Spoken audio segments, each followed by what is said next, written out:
The crystal flute slipped from Vanessa Moore's hand and shattered against the marble floor, champagne spilling like liquid gold. The laughter inside the vineyard's banquet hall froze. Catherine Hale stood at the head table, her posture steady, her silver hair catching the chandelier light. Her voice had been calm, almost gentle when she said, "Before you toast to new beginnings, you should know the Hale Vineyard still belongs to me." Silence thickened the air. Outside, the California hills shimmered under the moonlight, rows of vines stretching into darkness. Inside, no one breathed. Daniel Hale, her only son, lowered his glass slowly, confusion and humiliation flickering across his face. "Mom," he managed, barely above a whisper. Vanessa's parents stiffened, eyes darting toward Richard Hale, Catherine's ex-husband, who sat frozen for a beat before his mask of control returned. Catherine's pulse thudded, but her voice never shook. She had spent decades playing the polite mother, fading behind her son's ambition and her ex-husband's wealth. That woman was gone the moment the glass broke. Vanessa's voice sliced through the silence. "I'm sorry, what are you saying?" Catherine turned to her, her tone cool, deliberate. "That the vineyard everyone believes was sold after the divorce never left my hands. Every acre, every vine, every drop of wine, it's still mine." The shock rippled down the long table. Daniel flushed red. "That can't be true." Dad said, "Your father said what suited him," she interrupted, calm but cutting. "And you believed him, as you always do." Richard rose slowly, his suit catching the light. "Catherine, this isn't the time. It's the only time," she replied. "You planned to announce your engagement gift tonight, a vineyard you thought you could buy back, as if I were dead." Vanessa's practiced smile faltered. Behind her perfect composure, Catherine saw panic. Daniel stepped closer, lowering his voice. "Why are you doing this? This is supposed to be our celebration." Catherine met his gaze, unblinking. "You're celebrating a lie, Daniel. I'm simply correcting the record." Vanessa's father cleared his throat. "Mrs. Hale, surely this can be discussed privately." "Privately," she repeated, her voice sharp. "That's how Richard rewrote history. That's how truth disappears, behind doors, under signatures, while people like me are told to smile and stay silent." The guests shifted uneasily. The violinist had stopped playing long ago. Outside, the wind moved through the vines like a whisper of approval. Catherine looked around the room at the polished guests who had never worked a day of honest labor and spoke again. 40 years ago, I planted the first Cabernet vines on that hillside. I hauled crates when your father couldn't. I learned the soil, the patience, the risk. When the lawyers came for everything, I signed one paper that saved it all. No one noticed. But tonight, you will." Daniel stared, his voice cracking. "You kept it all this time?" "I preserved it," she said quietly. "There's a difference. Ownership is control. Preservation is love." Richard's voice hissed behind her. "You're humiliating yourself." "No," she said, her tone calm, her eyes steady. "I'm freeing myself."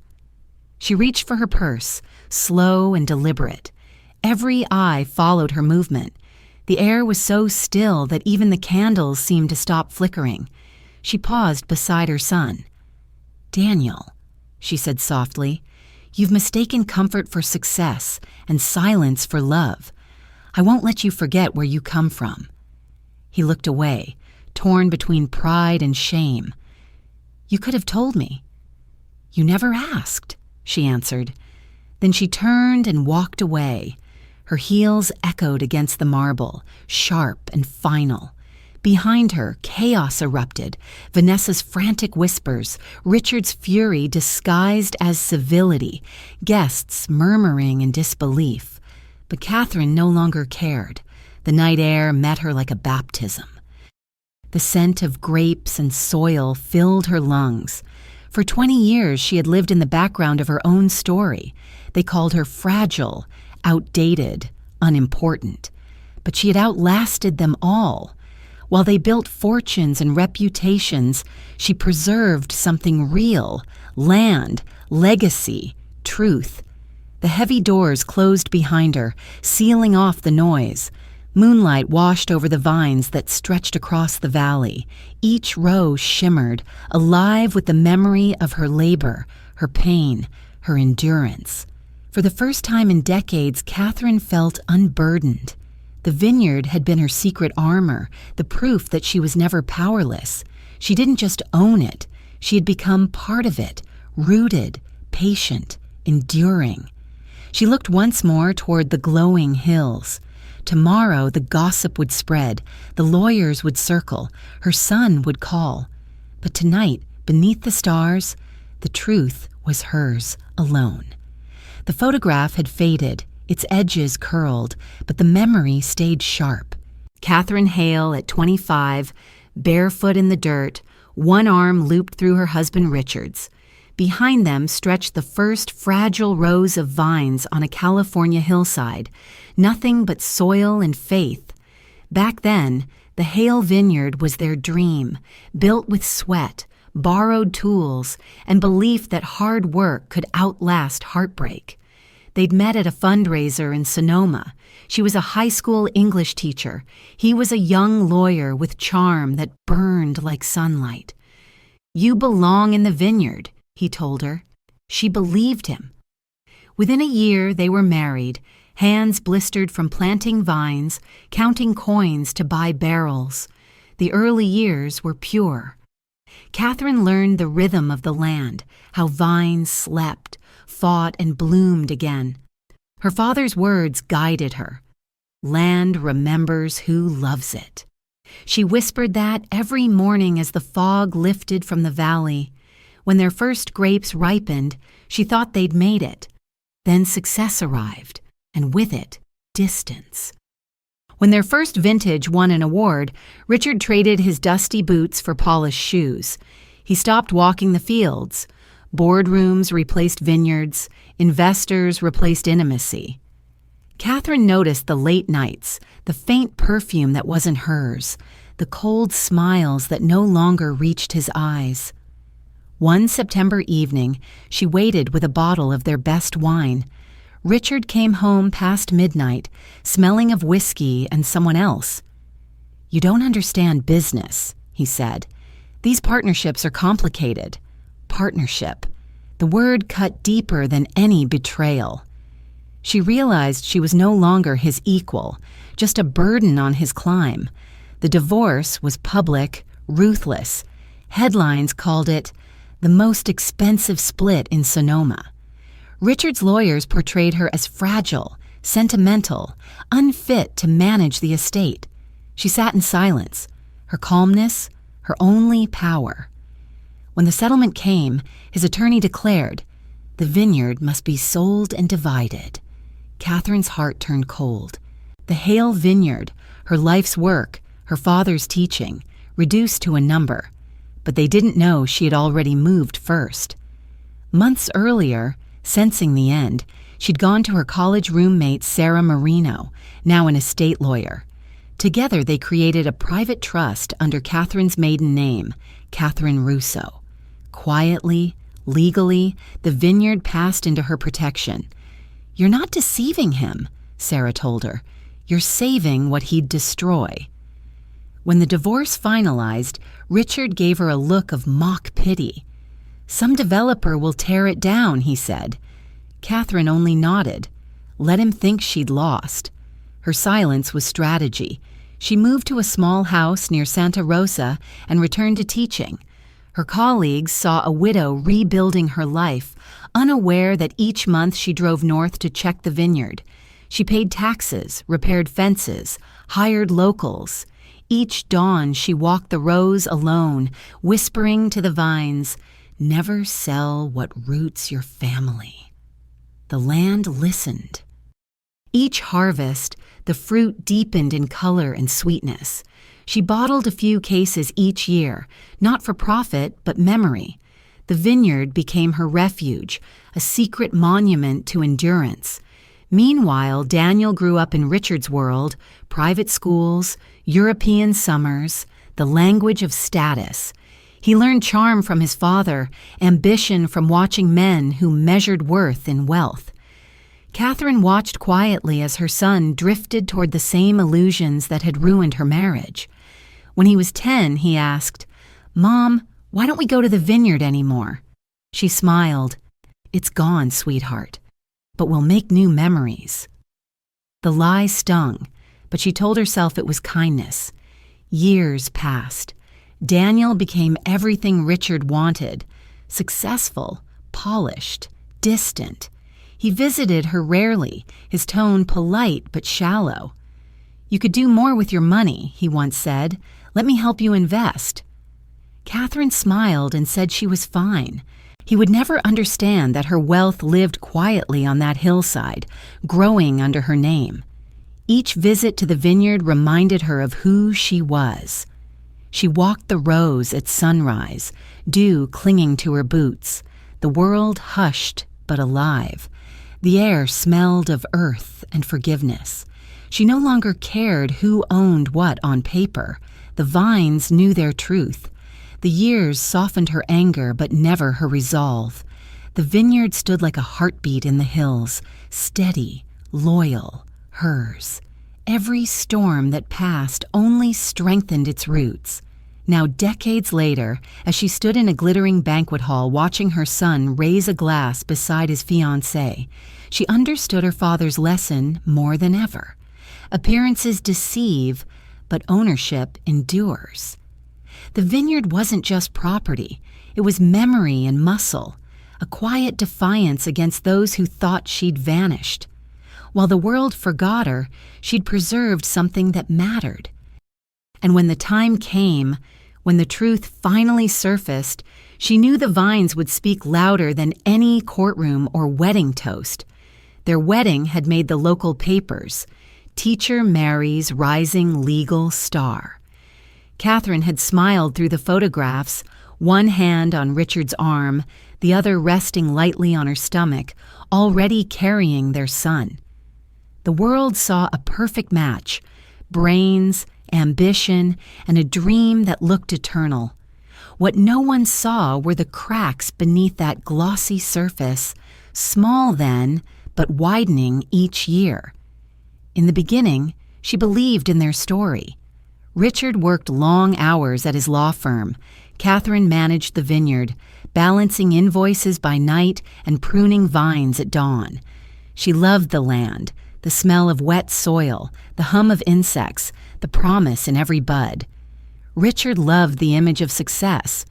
When the vineyard won its first award, she imagined they had built something together. But what success gave her, it took from him. "You shouldn't be hauling crates anymore," he said one summer afternoon. "You're the face of this family now." Catherine laughed. "The face? I thought I was the backbone." He only smiled that politician's smile, polished and practiced. It was the same smile he'd give to reporters, and later to other women.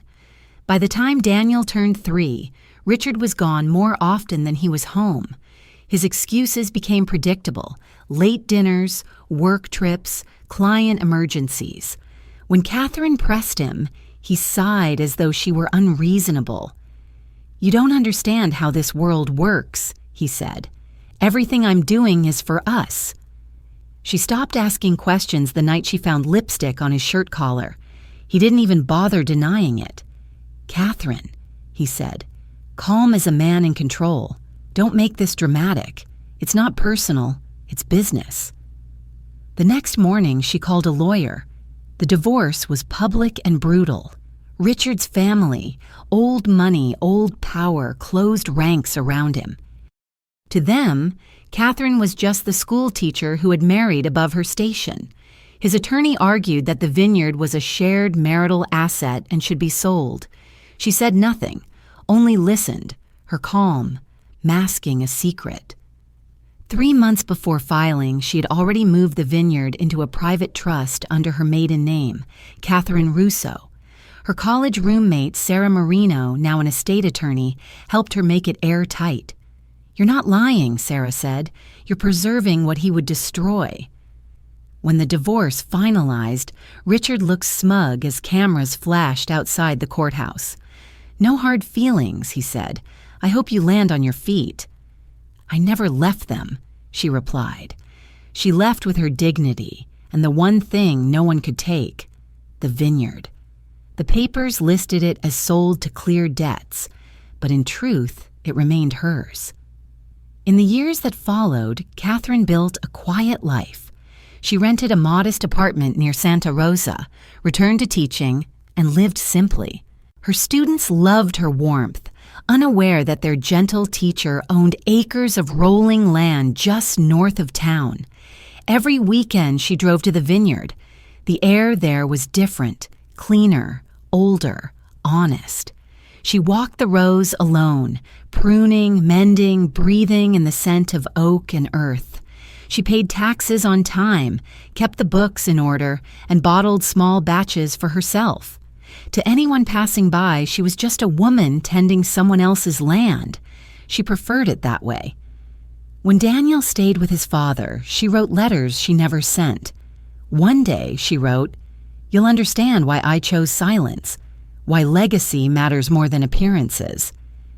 Years passed. Daniel grew tall and confident, a mirror of Richard, driven, polished, restless. He called often, but never long. When he visited, he looked around her small home with faint disapproval. "You could do better, Mom," he said. "Let me help you invest." She smiled, thanked him, and changed the subject. He thought she was fragile. In truth, she was unshakable. Each harvest season, Catherine returned to the vineyard before dawn. Mist hung low over the valley, wrapping the vines in silver. She felt her father's words echo in her bones. "Land remembers who loves it." She whispered it like prayer. What the world called loss had become her strength. The land needed no applause, only care. It had given her more than any settlement ever could, a legacy untouched by greed. When she saw her son's engagement announcement in the paper, financial executive Daniel Hale to marry Vanessa Moore, daughter of real estate magnate, she felt pride mixed with sorrow. He'd built a life that looked impressive, just like his father's. She wondered if he knew how hollow that kind of success could be. For years, Catherine had stayed silent, letting time polish her pain into clarity. But something told her that silence would not last forever. She had protected the vineyard long enough. One day, she would have to protect its meaning. After the divorce, Catherine returned to her classroom. The smell of chalk, the hum of students, the rhythm of essays steadied her hands. She poured herself into literature, assigning stories about endurance to teenagers who didn't yet understand either. To them, she was Mrs. Hale, patient and composed. To the world, she was the ex-wife who'd lost everything. Only she knew the truth. Her apartment in Santa Rosa was small but orderly. She lived within her means, tightened leaky faucets, paid bills on time. What no one saw was the ledger in her drawer, where each month she recorded property taxes, irrigation costs, and wages for vineyard workers. Every number whispered the same quiet truth. The Hale Vineyard still lives. Some afternoons she drove there straight from school, trading heels for boots and gloves. The valley opened before her, air thick with oak and dust. She walked the rows until sunset, speaking softly to the vines. "You're safe now." Each season brought new tests, frost, drought, hungry birds, but she faced them all. Strength, she had learned, doesn't roar. It endures. Daniel visited less as he grew. Summers belonged to his father's world. Ski trips, yachts, Europe. He called sometimes, his voice polite and hurried. "Dad says you're teaching again." "That's nice, Mom," she answered.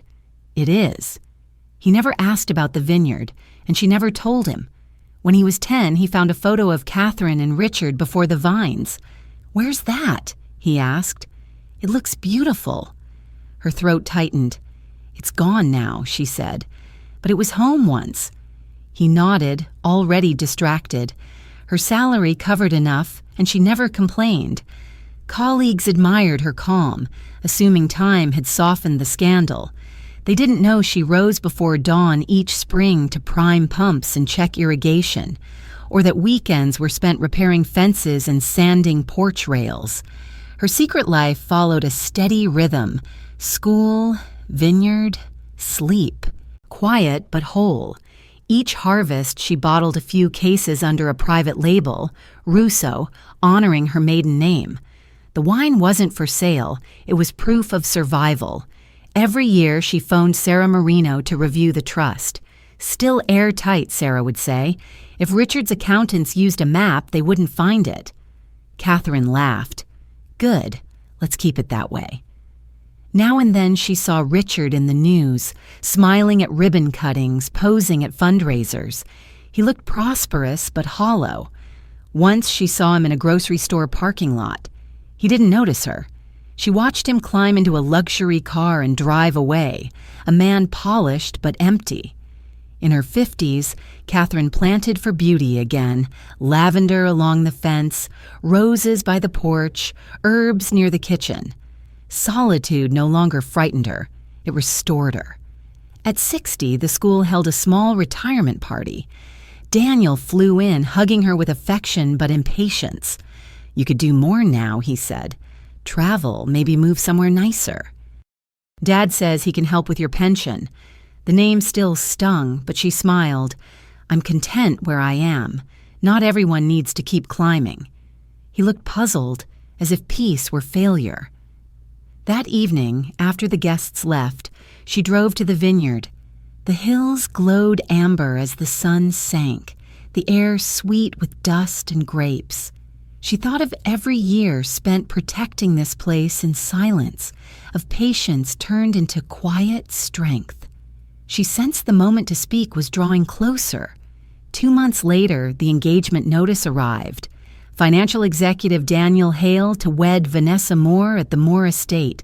The caption called it a union of legacy and ambition. The photograph showed Vanessa radiant, Daniel confident, Richard just behind them, proud and polished. Catherine's name appeared nowhere. It hurt, but not for the reason others might think. It wasn't absence, it was falsehood. The world saw Richard as the self-made patriarch, Daniel as heir to his empire. No one knew that the foundation of that empire still rested on the woman they'd erased. Catherine folded the paper and stepped onto the porch. The vines shimmered under fading light, leaves rustling as if answering her thoughts. She whispered to them, steady and sure, "You're still mine. And I'm still yours." The engagement party was held at the Moore family's estate overlooking the Napa Hills, a mansion of glass and marble that seemed built to impress rather than shelter. Catherine stood near the edge of the terrace, a glass of sparkling water in her hand, watching her son move easily among the guests. Daniel looked like his father, confident smile, perfect posture, a man entirely at home in wealth. She wondered if he realized how far he'd drifted from the soil that once stained his childhood shoes. When he finally approached her, his hug was quick, polite. "Mom, I'm glad you came," he said, scanning the crowd. "Vanessa's parents have been dying to meet you." "I'm sure," Catherine said with a smile that didn't quite reach her eyes. Vanessa appeared a moment later, radiant in silk, her diamonds catching every flash of light. "Mrs. Hale, it's so lovely to finally meet you. Daniel tells me you used to be quite the hostess back in the vineyard days. Used to be." The phrase hung in the air like perfume gone sour. "That was a long time ago," Catherine replied. "These days I'm better with books than banquets." Vanessa laughed lightly, glancing toward a group of guests. "Well, You'll have to share some of your secrets. The Moore family's been hosting events for generations. Tradition is everything. Tradition, Catherine thought. Funny how easily people use that word when they meant control. Later, she watched from a distance as Vanessa guided Daniel through clusters of investors and friends of her father. Their laughter was practiced, their smiles rehearsed. Every conversation revolved around opportunity, profit, status, not one mention of love or family. Catherine wondered whether her son even noticed the emptiness beneath the elegance. Dinner was served in the grand ballroom beneath a chandelier that looked like a frozen waterfall. Catherine sat at a table near the back, surrounded by strangers who spoke about wine brands she knew were inferior to her own. When they asked if she was retired, she simply nodded. It was easier than explaining she still worked harder than any of them ever would. Across the room, she saw Richard arrive, impeccably dressed, his arm resting casually on a younger woman's waist. His eyes met hers only once. He smiled that same smile, civil, confident, empty. She turned away. When the speeches began, Daniel took the microphone. "I owe everything to my parents," he said warmly. "My father taught me discipline. My mother taught me kindness. Vanessa and I hope to build on that legacy." Applause followed. Catherine clapped politely, but the words pierced deep. He spoke of legacy as if it were a thing inherited through money, not endurance. After dinner, Vanessa approached her again, holding 2 glasses of champagne. "Daniel told me you don't drink much, but I insist you try this vintage. My family's reserve." Catherine accepted, took a polite sip, and smiled. "It's nice," she said, "though the grapes are overripe. Too much sweetness can spoil the balance." Vanessa blinked, uncertain if it was a critique or a lesson. "Well," she said finally, "different tastes for different generations." The remark was light, but the sting was deliberate. Catherine saw it now, the quiet dismissal, the unspoken belief that she was quaint, irrelevant. Later that night, she overheard Vanessa speaking to one of the guests. "Daniel's mother is lovely, but she's simple, very grounded, which is charming. Still, I think she'll be happier at smaller gatherings." Catherine felt the words like a draft of cold air. Grounded, charming, phrases people used for antiques. Outside, she stepped onto the terrace, breathing in the night air. The lights from the valley below shimmered like distant stars. Her father's voice echoed in memory. "Land remembers who loves it."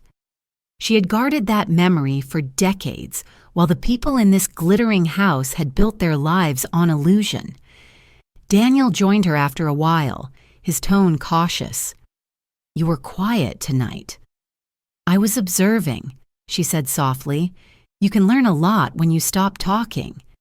He smiled, mistaking her calm for approval. "Vanessa's parents were impressed by you. They love how down-to-earth you are." "It's refreshing," they said. "Down to earth," she repeated. "That's one way to describe it." Daniel chuckled. "Don't take it the wrong way. They just mean you're different from their world." "I know," she said, her gaze fixed on the dark hills beyond the estate. "That's why I don't envy their world." He didn't understand, not yet, but he would.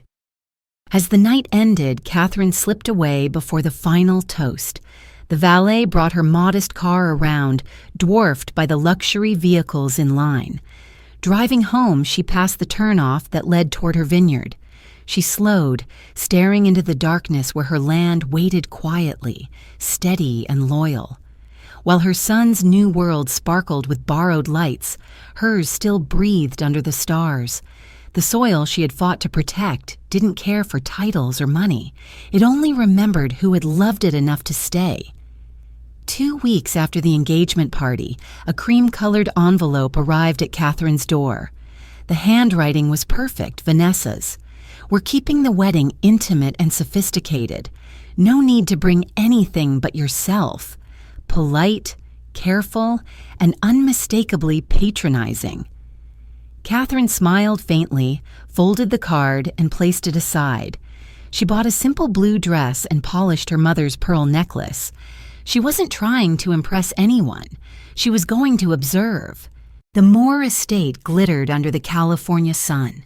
Valets in black opened car doors, laughter spilled over the marble steps, and champagne sparkled in crystal flutes. Catherine's old sedan looked out of place among the imported cars, but she walked in without hesitation.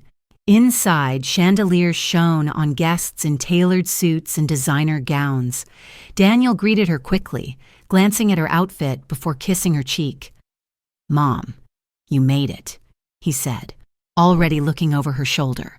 "Vanessa's parents are near the bar. Maybe you'll be more comfortable outside. It's quieter." The words were kind, the tone dismissive. Catherine smiled, her expression unreadable. Outside, moonlight spread across the valley. From the terrace, she could see vineyards stretching into darkness, her vineyards hidden behind the hills, alive and waiting. Inside, she heard Daniel's polished voice. "My mother dedicated her life to teaching. She's one of the unsung heroes, though her world's been modest." An older woman's response drifted through the crowd. "How admirable! She must feel proud to see you succeed." Catherine turned away. Pity and pride sounded the same when spoken by people who'd never known struggle. Later, Vanessa approached, radiant in silk. "Mrs. Hale," she said sweetly, "you look lovely. Daniel tells me you used to host beautiful gatherings at your vineyard."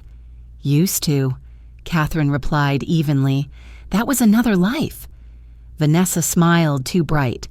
"Perhaps one day we'll bring that charm back, for the right crowd." Catherine met her eyes. The right crowd rarely values what's real.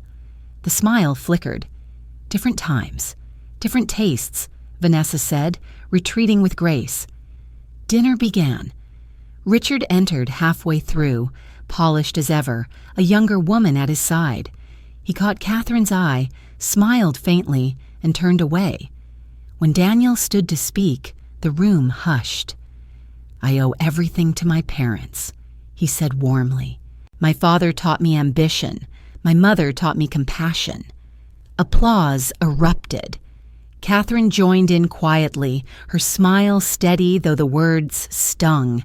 Compassion was what people called endurance when they didn't understand it. After dinner, Vanessa returned with 2 glasses of champagne.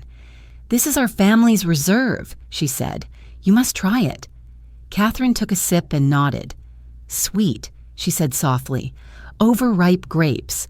Balance matters." Vanessa's smile tightened.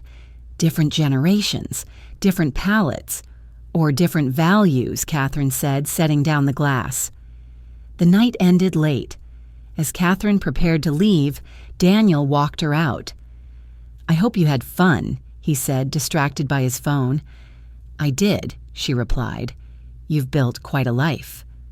"I've worked for it," he said proudly. "Yes," she answered quietly. "You have." Driving home, she passed the turnoff to her vineyard. The hills shimmered silver under the moon. She stopped the car and looked toward them, feeling a peace that no banquet could buy. The land still breathed with her father's words, "Land remembers who loves it." Days later, another envelope arrived. "Lunch at the Lantern next week, my treat. We should discuss wedding details. Signed, Vanessa." Catherine smiled. The polite dagger always came wrapped in charm. At the restaurant, Vanessa was already seated, immaculate in beige silk. "Catherine," she said warmly, "you look wonderful." They ordered tea, exchanged pleasantries. Then Vanessa leaned forward. "I wanted to talk privately about the wedding. It's become quite large. My father's hosting his associates, and Richard's inviting his extended family. It's all gotten complicated." Catherine's face remained calm. I understand. We just want everyone to feel comfortable, Vanessa continued. The resort's very exclusive, and with so many business guests, the dynamic could be awkward. I see, Catherine said evenly. You're suggesting I not attend my son's wedding. Vanessa hesitated. Not exactly. Perhaps it would be nicer to celebrate afterward, just the three of us, something private. Catherine looked at her for a long moment. Did my son ask you to tell me this? Vanessa shifted. He agrees it might be best for everyone. Catherine rose, folding her napkin carefully. Harmony built on exclusion never lasts. Tell Daniel I'll speak with him myself. Vanessa's composure faltered. Of course, she murmured. Outside, the sunlight caught on the hills. Catherine stood for a moment before getting into her car. They thought they'd written her out of their story.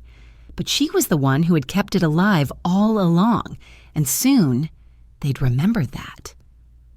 The morning after Vanessa's careful exclusion, Catherine drove to Sarah Marino's law office, the same building where, 40 years earlier, they had turned heartbreak into a legal fortress. Sarah had been her college roommate, now an estate attorney with quiet authority. Still calm under fire, Sarah said when Catherine walked in. I'm finished being polite, Catherine replied. I need to protect what matters before they turn it into a trophy. They sat in a polished room filled with law books and sunlight. Catherine opened a worn folder, trust documents filed under her maiden name, property taxes paid every year, photographs of the vineyard through every season. I want options, she said, and control. If my son doesn't see me fit for his wedding, he won't inherit what I bled for. Sarah nodded. We can amend the trust. Remove Daniel as future beneficiary. Name a conservancy instead. The property stays protected forever. Catherine thought for a moment. I don't want to close the door completely. Then we leave a window, Sarah said. You notify him of the change. He'll have 1 year to show he understands stewardship, not status. After that, it's permanent. Good, Catherine said softly. He'll have to earn back what legacy means. They spent hours drafting new language. When it was done, Sarah looked up. Do you want me to confirm if Richard knows about the trust? Yes. Quietly. Sarah promised discretion.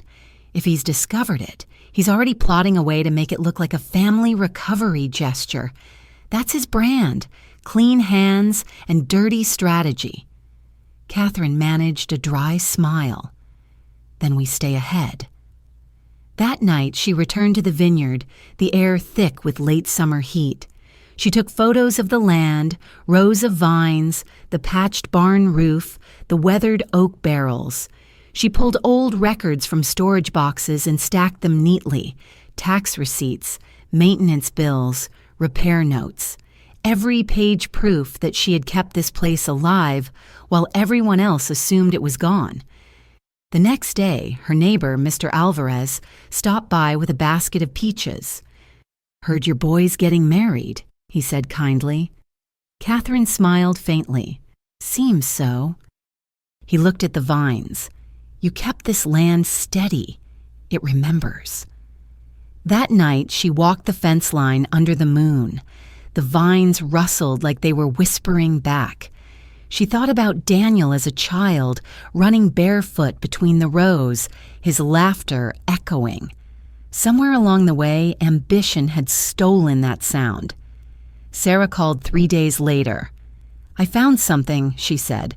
Richard's been asking about property transfers near your vineyard. He's telling people he plans to surprise Daniel with a family legacy restoration. Catherine's jaw tightened. He wants to claim what he once tried to take. Exactly. And Vanessa's been telling architects she wants to tear down the old structures and build a lake house. Catherine looked across the valley through her kitchen window. The house might be small, but it was honest, built by calloused hands. Then we'll sign today, she said. In Sarah's office, the amendment lay on heavy paper. Catherine read every line. The removal of Daniel as heir, the new clause gifting the vineyard to the Sonoma Land Conservancy if reconciliation didn't come within a year. Sarah passed her the pen. "Are you sure?" "Yes," Catherine said. "He excluded me from his wedding. This isn't revenge, it's recognition." She signed. Sarah added her signature as witness. "You'll need to notify Daniel formally. I've drafted the letter. Simple. No emotion, just fact." Catherine held the envelope. "He'll think I'm manipulating him." Sarah smiled gently. Boundaries always look like betrayal to those who benefit from your silence. Catherine left the city and drove back through the rolling hills. She stopped at the overlook where the valley stretched beneath the sunset like a sea of gold. The vineyard shimmered below, patient and loyal. She stood there for a long time, feeling the wind on her face. Every choice, every sacrifice had led to this moment, the quiet assertion that she still owned not just the land but the narrative. She whispered, "Roots remember," before getting back in her car. That night, she gathered the documents into a leather folder. The trust papers, the tax receipts, the photographs, evidence not of wealth, but of endurance. She placed the envelope addressed to Daniel on top. Tomorrow she would visit him, not to plead, not to argue, but to reveal what he had never bothered to ask, the truth of his own inheritance, preserved in silence and soil. As she turned off the light, the house glowed faintly in the dark, surrounded by vines that had survived drought, fire, and neglect. She thought of her father's voice. Never surrender what matters most. It wasn't anger driving her now, it was clarity. They could take her name off a guest list, but they couldn't erase her legacy. The vineyard had outlasted greed before. It would do so again. 3 days after signing the amendment, Catherine's phone rang while she was trimming vines behind the farmhouse. Daniel's voice was careful, too polite. "Mom, Vanessa, and I would love to have you for dinner this Saturday. Just us. We want to talk before the wedding."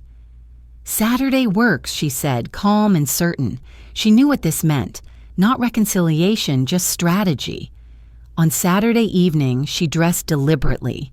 Navy dress, pearl earrings, quiet poise. Into her leather bag, she placed 3 things: the deed, photos of the vineyard, and the new trust amendment. Their condominium towered above the city. Daniel opened the door with a host's smile, not a son's. "You look beautiful, Mom," he said. "Vanessa's finishing dinner." Inside, everything gleamed: glass tables, orchids, champagne chilling in silver. It was the kind of home meant to be admired, not lived in. Catherine took her seat facing the skyline. Vanessa entered, perfect as always. "Catherine," she said brightly, "I'm so glad you came. We've been finalizing wedding details." "I imagined you had," Catherine replied. They raised glasses of champagne. Daniel smiled. "To family and new beginnings." The words tasted like irony. He set down his drink. "We wanted to explain something before you hear it from others. Dad's invited more guests, clients, friends. The resort's small. Seating's tight." Catherine stayed silent. Vanessa leaned forward, her tone gentle but rehearsed. "We thought you might be more comfortable celebrating later when we're back. Something private, just the 3 of us." "So," Catherine said evenly, "I'm not invited." Daniel hesitated. "It's not about exclusion. It's about logistics." "Of course," Catherine said softly. "It always is." Vanessa tried to smile. "We hope you understand. It's delicate with Richard attending. It could be awkward." Catherine looked at her calmly. "You want harmony by erasing the problem. That isn't harmony. It's avoidance." An uneasy silence filled the room. Daniel cleared his throat. "There's something else. Good news, actually. Dad's found the old vineyard property, the one from your side of the family. He's negotiating to buy it back as a wedding gift." Catherine's pulse stayed steady. Buy it back? Vanessa beamed. Yes. He says it'll be symbolic, restoring family history. We'll rebuild it as a modern estate. Catherine tilted her head slightly. Rebuild? Vanessa nodded eagerly. And the old place is charming but dated. We'll preserve its spirit, of course. The spirit, Catherine repeated quietly. Daniel smiled. It's poetic. Dad thinks it'll bring the family full circle. You must be thrilled. Catherine reached into her bag. Thrilled, yes, she said, placing an envelope on the table. Open this. Daniel frowned, confused, but opened it. Inside were trust papers, tax receipts, and recent photos of the vineyard. Green rows, solid fences, the same land his grandfather built. He blinked. Mom, what is this? The truth, she said softly. I never lost the vineyard. I moved it into a private trust before the divorce. I've cared for it for 40 years. Vanessa's glass slipped from her hand, shattering on the floor. Daniel stared. That can't be right, Dad said. Your father assumed taking everything meant winning, Catherine said. He never noticed what I kept. You hid this from me? I protected it, she said evenly, from greed, from arrogance, from those who see family as a performance. Vanessa's tone hardened. So this is punishment? This is balance, Catherine replied.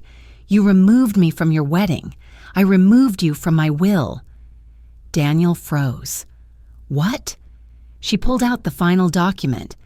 This amendment transfers the vineyard to the Sonoma Land Conservancy if, within 1 year, you don't remember what legacy means. Daniel rose abruptly. You can't just... I can, she said, and I have. He paced toward the window. Dad will challenge this. Catherine nodded. He'll lose. Sarah Marino filed everything perfectly. Vanessa swallowed. You're using this to force your way into the wedding. Catherine's gaze was cool. I'm showing you that appearances cost more than you think. I taught you to value substance. You chose spectacle. Daniel's voice trembled. You've planned this for years. No, she said softly. I planned to pass it to a son who understood worth. That plan changed. For a long moment, no one spoke. The city outside flickered with light, as distant as their understanding. Catherine rose, collected her bag. You have 1 year, she said quietly. 1 year to decide if you want to preserve a legacy or destroy it. Daniel's eyes filled with disbelief. You don't mean this. I do, she said, steady as stone. Vanessa knelt, gathering the broken glass. And if we don't? Then the land goes where it belongs, to those who still honor care over profit. She turned toward the door. Mom, Daniel said, his voice breaking, you've changed. Catherine looked back. No, you're just seeing clearly for the first time. Then she left, her footsteps echoing like truth against the marble floor. The week after Catherine's revelation was silent. No calls, no messages, just the rustle of vines and the hum of summer insects. Silence had stopped hurting her. It only confirmed what she already knew. She worked longer hours fixing fences, polishing barrels, pruning. Work kept her steady. 10 days later, her phone buzzed. A message from Vanessa. I'd like to speak privately. Coffee tomorrow, 10 a.m., Riverside Cafe. Catherine read it twice, then replied, I'll be there. The next morning, the cafe glowed with sunlight.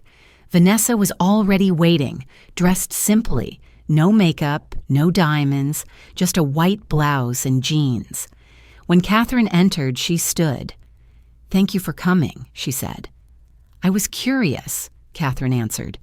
Vanessa gripped her coffee cup. I wanted to apologize.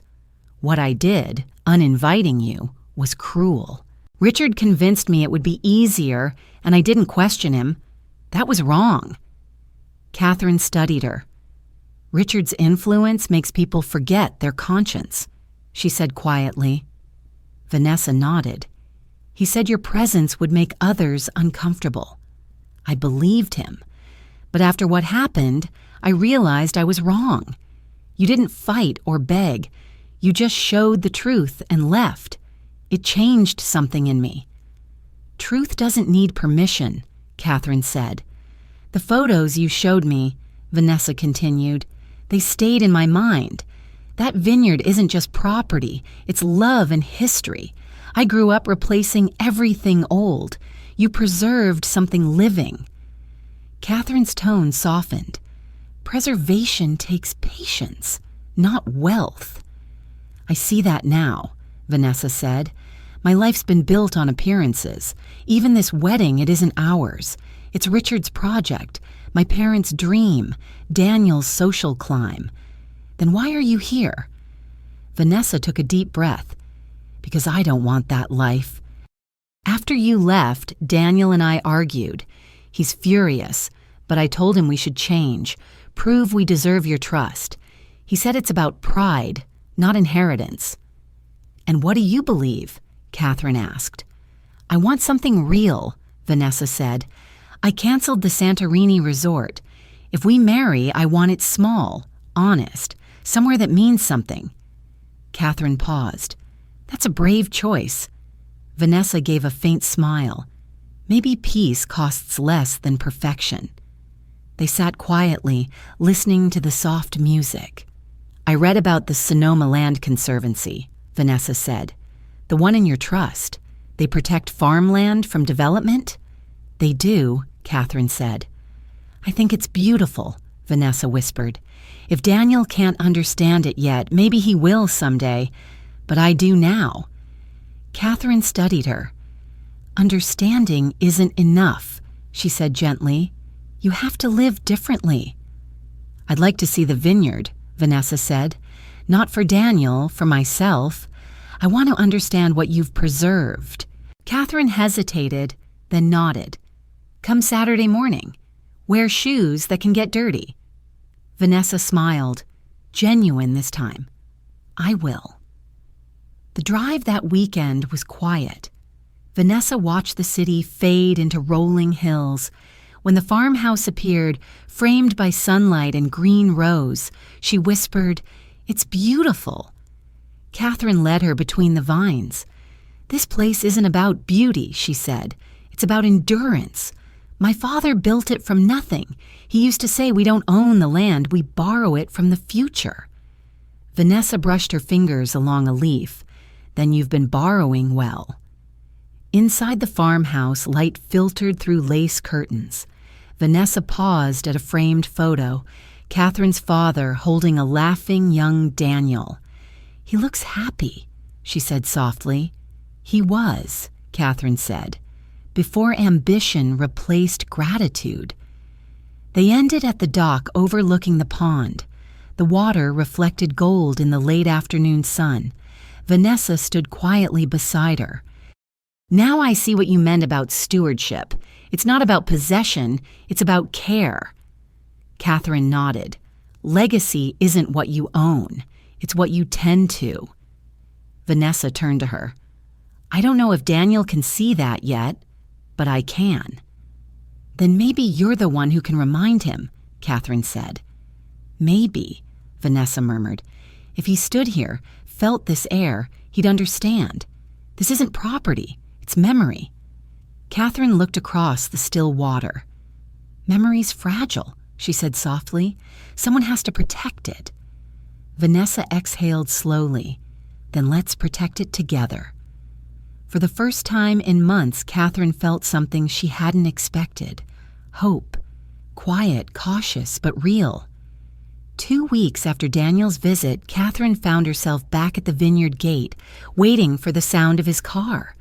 They had begun a new ritual, Saturday mornings spent walking the rows together, Daniel learning what he had once ignored.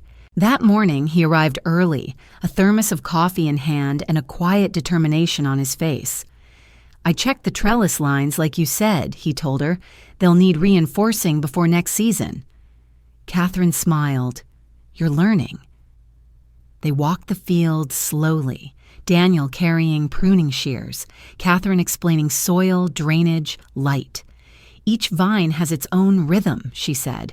You can't rush growth. You guide it, protect it. Daniel nodded. That's what you've been doing all this time, for the land and for me. She looked at him, sunlight soft on her face. Sometimes nurturing means standing back. Let things find their balance. By noon, they rested on the porch, sharing sandwiches and stories from years they had both lost. For the first time, Catherine saw something in her son's expression that resembled humility. "I've been thinking," he said carefully. "I turned down the promotion Dad arranged. They wanted me managing his clients. I couldn't do it." Catherine didn't react, just listened. "I've taken another offer," he continued. "A smaller firm focused on sustainable investments, projects that actually help communities." "That sounds more honest," she said. He nodded. "It pays less, but it feels right." Catherine's heart swelled quietly. She didn't praise him. She simply said, "Integrity always pays more than numbers." Over the next few weeks, their visits became routine. Vanessa joined sometimes, rolling up her sleeves to help with small repairs. She was quieter now, her charm replaced with thoughtfulness. One afternoon, while cleaning tools, she asked, "Catherine, do you think the vineyard will forgive us?" Catherine paused, then smiled. "The land doesn't hold grudges. It only reflects how you treat it." Vanessa nodded slowly. "Then maybe it's already forgiving us." The wedding plans took shape quietly. No resort, no public spectacle, just a ceremony at the vineyard. Catherine listened as Vanessa described simple decor, long tables, local flowers, candles, and glass jars. "We want it to feel like belonging," she said. "Then keep it honest," Catherine advised. Word of the new plans reached Richard within days. His call came that evening. "You're encouraging this nonsense," he said coldly. "They're throwing away a once-in-a-lifetime opportunity." "They're choosing peace," Catherine replied. "That's rarer than opportunity." "Peace doesn't pay mortgages," he snapped. "Vanessa's family is furious. You're manipulating them." Catherine's voice stayed calm. "I'm reminding them they have souls." "Enjoy your little victory," he said. "It won't last." When he hung up, Catherine simply smiled. He hadn't realized her peace no longer depended on his approval. 2 days later, Daniel stopped by unannounced. "Dad called," he said. "He tried to talk me out of it, said I was being sentimental." "And what did you say?" "I told him sentiment builds homes. Greed only buys houses." Catherine's chest tightened with pride, though she hid it. "You're learning faster than I expected." "Thanks to you," he said softly. That evening, they walked to the pond. The reflection of the vines shimmered in the water, golden under the setting sun. "Vanessa's mother wants to help with the wedding," Daniel said. "She's offering to cook. Can you believe it?" "Good," Catherine said. "Let people contribute. It makes them care." He hesitated. "And you'll stand with me that day, won't you? I want you there, not as a guest, beside me." Catherine looked at him, warmth rising behind her composed expression. "That's where I always stood, Daniel. You just stopped looking." He smiled, eyes glistening. "Not anymore." They sat in silence, the sound of frogs echoing across the pond. The moment felt still, sacred, like something healing beneath the surface. As summer deepened, preparations filled the air with life. Vanessa spent afternoons arranging flowers and candles, while Daniel handled the paperwork for the event permit. Catherine managed the vineyard quietly, ensuring the place would be ready to hold joy again. One afternoon, while tying new shoots, Daniel approached her. "The trust amendment," he began carefully. "I know you said I have a year, and I'm not asking you to change it. But when the time comes, I hope you'll see we've earned the right to care for this place." Catherine nodded, not promising, not refusing. Actions write legacy, not words, she said. Keep writing. The morning before the ceremony, the vineyard hummed with quiet excitement. String lights hung between the oaks, chairs faced the water, and wildflowers lined the path. Catherine stood alone at dawn, breathing in the scent of soil and grapes, the air heavy with peace. For 40 years she had carried the weight of silence. Now, standing beneath the same sky her father once worked under, she felt something unburden. Her son had finally found his way home, not just to the land, but to himself.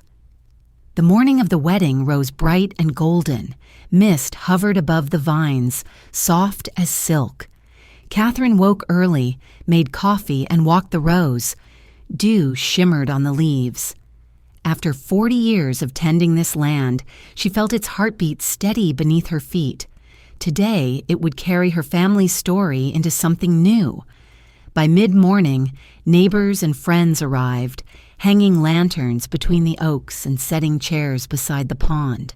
The air smelled of lavender and soil. Catherine directed quietly, hands steady, voice calm. Daniel and Vanessa arrived near noon. He wore a plain gray suit, she a simple cream dress, her hair loose, eyes bright but nervous. "Everything's perfect," Vanessa said softly. "It's honest," Catherine replied. "That's better than perfect." The guest list was small, 30 in all. Vanessa's parents came bearing platters of food. When Richard's sleek black car appeared last, conversation dimmed. He stepped out immaculate, eyes sweeping the simplicity before him. "So this is your triumph," he said quietly. Catherine met his gaze. "This is peace, Richard. You should try it sometime." He smiled faintly. "You think simplicity lasts?" "Truth always does," she answered, turning away. The ceremony began under the old oak by the pond. The officiant, a neighbor, spoke of love rooted in patience and legacy built from care. The wind carried his words across the water. Daniel's voice was steady as he took Vanessa's hands. "I spent years chasing perfection, but perfection doesn't love you back. I want something real, something that grows." Vanessa smiled through tears. "I used to think wealth meant strength. Now I know it's truth." Catherine's throat tightened, but she held her composure. Around them, the land seemed to breathe. When they kissed, a breeze moved through the vines as if the earth itself approved. At the reception, Daniel raised his glass. "Before we celebrate, I need to honor someone. My mother." Catherine froze.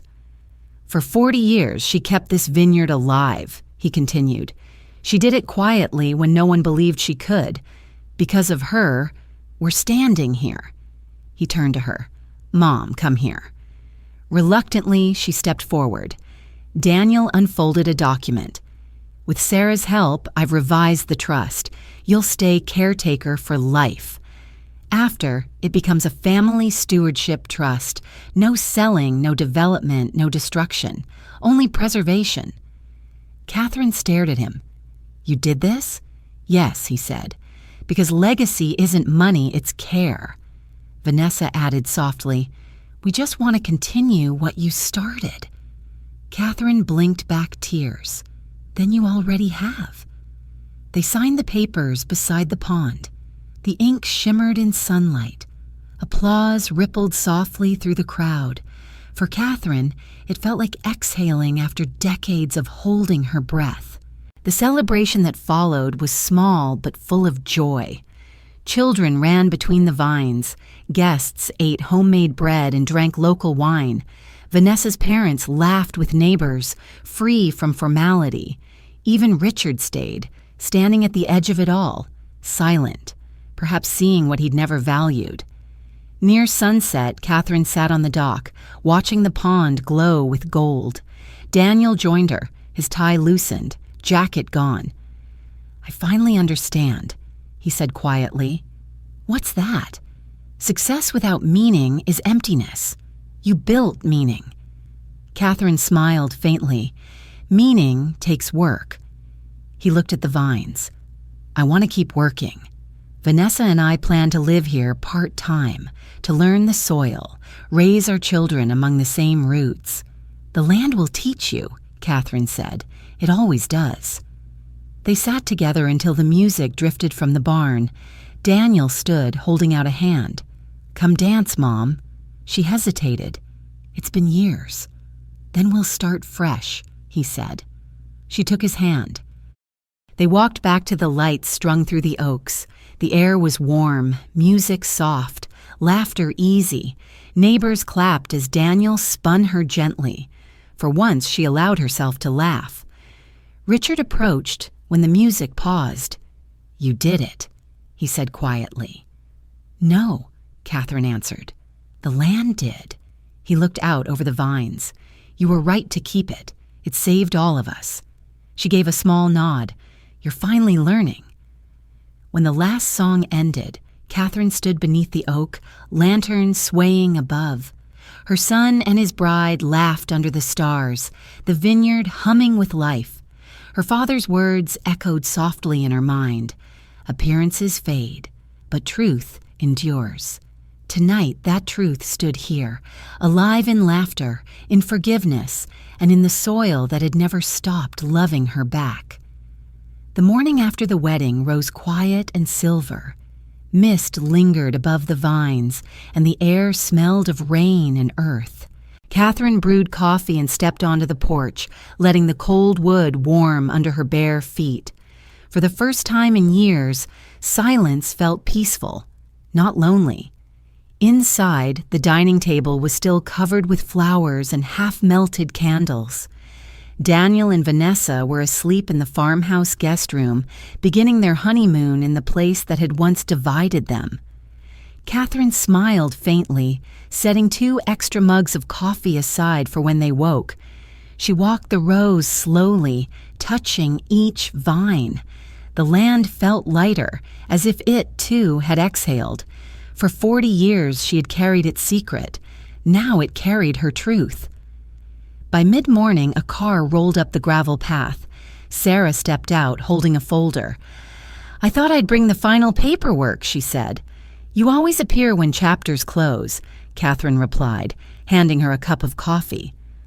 Or when new ones begin, Sarah said with a smile. Daniel called this morning. He and Vanessa want to establish a sustainability fund for the vineyard. He said they want to share what they've learned. Catherine paused, warmth spreading through her chest. He's finally seeing legacy the right way. Sarah nodded. You did what most people can't. You taught through example. Catherine looked out toward the shimmering rows. Maybe I just refused to let greed win. They talked quietly on the porch, signing a few last pages. When Sarah left, Catherine walked to the dock. The pond was still, reflecting the same oak tree beneath which her son had said his vows. She heard her father's words in memory. Never surrender what matters. For years she had thought that meant fighting. Now she understood. It meant faith. Around noon, Daniel appeared holding Vanessa's hand. Morning, Mom, he said with a grin. We're staying through harvest. We want to help. Catherine smiled. Then you'll finally learn patience. Vanessa laughed softly. That seems to be the lesson this land teaches. Catherine led them through the vines. Each row tells its own story, she said. The trick isn't control, it's attention. Daniel touched a vine gently. You kept all of this alive for decades, alone. The land carried me, she said. I just listened. They spent the afternoon repairing fences and clearing brush.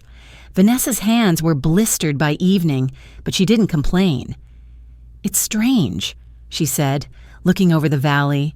Working here makes me feel grounded. That's what roots do, Catherine said. As sunset deepened into gold, they reached the edge of the vineyard where wild grass met the dirt road. Daniel stood quietly. I used to hate this view. It made me feel small. Small isn't weakness, Catherine said. It's perspective. He nodded. Perspective's something I lacked for too long. They stood in silence, watching the horizon burn with color. Then Vanessa turned. "We've been talking," she said. "We want to rename the vineyard after your father." "Hale never fit. It doesn't belong to that story anymore." Catherine froze, emotion catching her throat. "You'd really do that?" Daniel smiled. "He built this. You preserved it. It should carry his name." Catherine's voice was soft. "Then it will. Jameson Vineyard. He'd like that." When the evening cooled, they returned to the porch. Daniel lit the lantern still hanging from the wedding. Their glow shimmered across the yard, gentle and steady. "Mom," he said after a pause, "you were right about everything. Family, work, legacy. I thought success meant proving myself. Now I see it means belonging somewhere that doesn't need proving." Catherine smiled faintly. Belonging has to be earned through care. Vanessa leaned her head on Daniel's shoulder. "Thank you for giving us the chance to learn it." "I almost didn't," Catherine said honestly, "but the land reminded me to wait." Night deepened, the stars appearing one by one. From inside, music played softly, Vanessa's playlist from the wedding. Catherine watched them sway to it, barefoot in the grass, light spilling across their faces. For the first time in decades, she saw her family whole. No bitterness, no distance, just quiet understanding. Later, after they went inside, Catherine stayed on the porch, looking out across the fields. The vines shimmered faintly under the moon, alive and breathing. She whispered to the air, "It's safe now, Dad. The legacy's home again." A soft wind rustled the leaves in answer. She thought of her father's hands building the first fences, of the nights she had sat here alone, guarding what everyone thought she'd lost. It had been worth every year. As she turned to go inside, she glanced back once more. The lanterns flickered gently above the rows.